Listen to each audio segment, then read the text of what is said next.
Hey guys, welcome back to my channel. I'm here to give you guys my 3.5-year lock update. This past October 19th, my locks did turn 3.5 years old, which is quite the milestone. I'm very, very happy with my lock journey. Still to this day, I have zero complaints. If I had to do it all over again, I would do it in a heartbeat. So as always, if you're thinking about it, just do it. I mean, look at my length. Look at my length. Y'all saw the beginning. I had little shriveled up coils and I couldn't have even imagined that my hair would get to this point. So yeah, I definitely highly recommend it. So not much has changed as far as my regimen and what I'm doing with my locks. At this point, really the most I can show you guys is my length just dropping. But I will say I have noticed that my locks have actually started to lock up at the root. Like when, maybe even like a year ago, like after my hair was fully matured, I still noticed that like my roots were not locked at all. Like the first several inches just were not really locked. I mean, they felt like they were getting there, but they weren't quite there. And now I feel like I might have a 1/4 to a 1/2 inch of new growth that's not locked. My hair just is naturally locking as the process is going through. And I know people always ask when you know, are a semi-freeformer or a freeform or somebody who doesn't retwist your locks, people always ask, well, how do you get the new growth to lock? And you guys, our hair naturally locks. Our hair naturally locks. So there's nothing you have to do to get it to lock, but be patient and give it time. So, you know, when you go get a standard retwist, a lot of times they run the comb through the new growth and then twist that up. I don't even think you could do that on my locks because there's literally, as with the thickness of my locks, there's no way to retwist into a full circle and clip that and hold it in place without causing like tension or breakage at this point, because yeah, my hair is locked to the roots. So that makes me happy. That makes me really, really happy. And all I have to do is just separate my locks to keep them from all combining.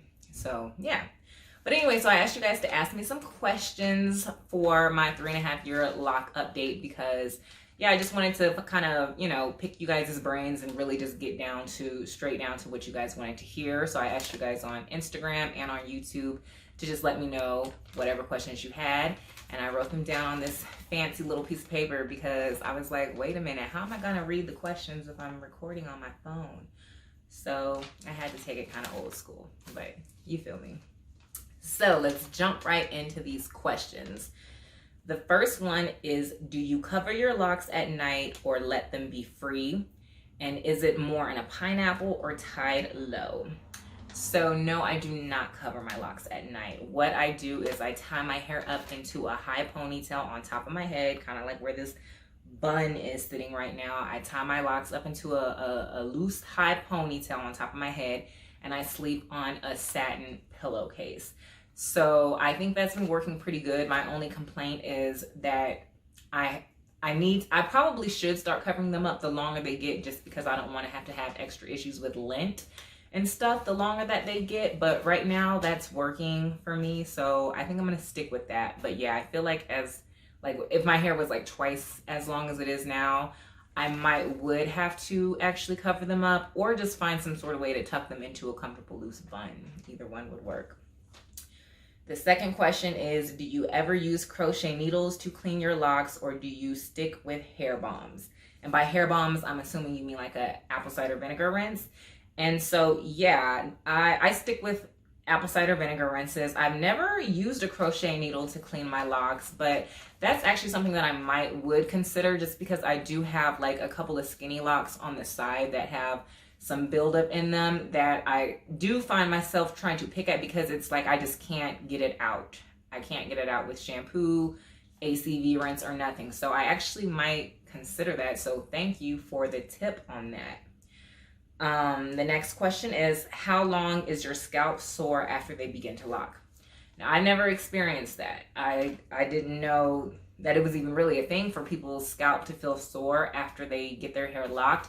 The only thing I can think of is that I did become a lot more tender-headed after I started a lock journey. So there's certain things up to this day, like this bun won't stay in my head all day because I feel like my head would be sore at the end of the day if I took it out, where when I was a loose natural, I think I was more used to manipulating my hair and combing it and braiding it and doing all sorts of stuff, to where my scalp was more adjusted to having tension on it. But yeah, I will say locks make me super tender-headed, but I don't know if your scalp should be sore after they begin to lock. I had never heard that.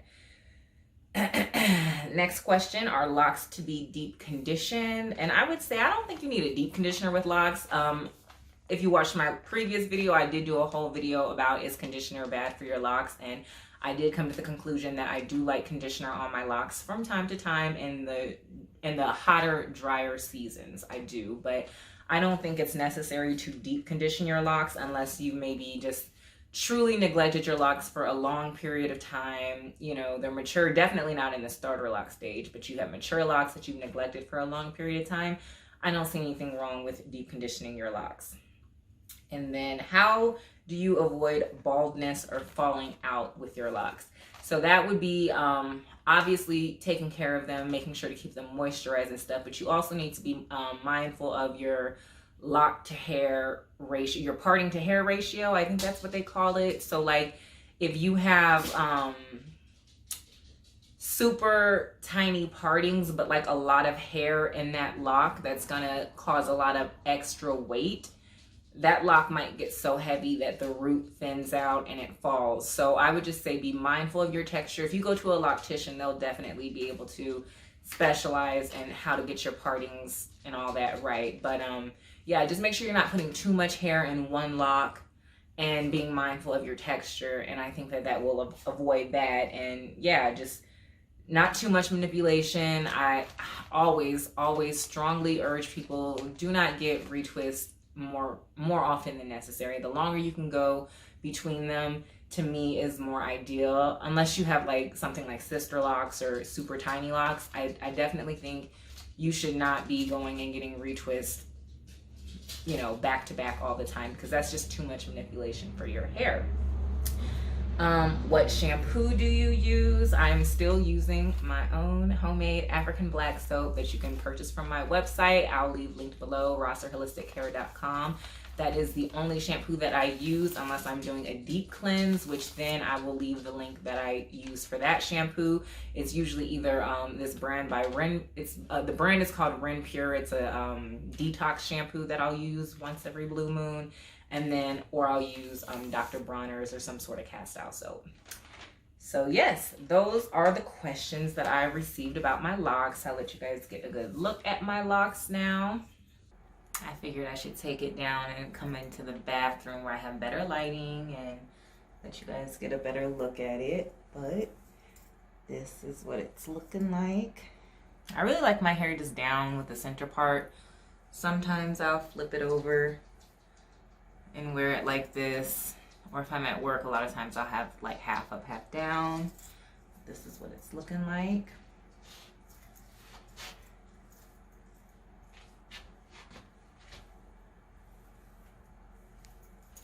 Back.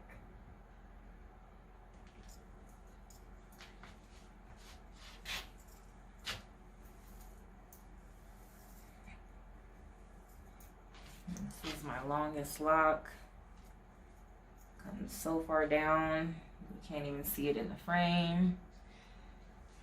And then I have this lock right here that, like, you see it's kind of skinny in the center. It started off as just being like, well, my edges broke off when I was 4 months locked because I put some thick Marley twist over my hair. So this was like just a broken off piece of hair, but it has turned into a lock. It's just a little thin at the center, but I think it'll be all right. But yeah, this is my natties. But this is what it's looking like. And yeah, I hope you guys enjoyed my 3.5 year lock update, and I will see you in the next one. Peace.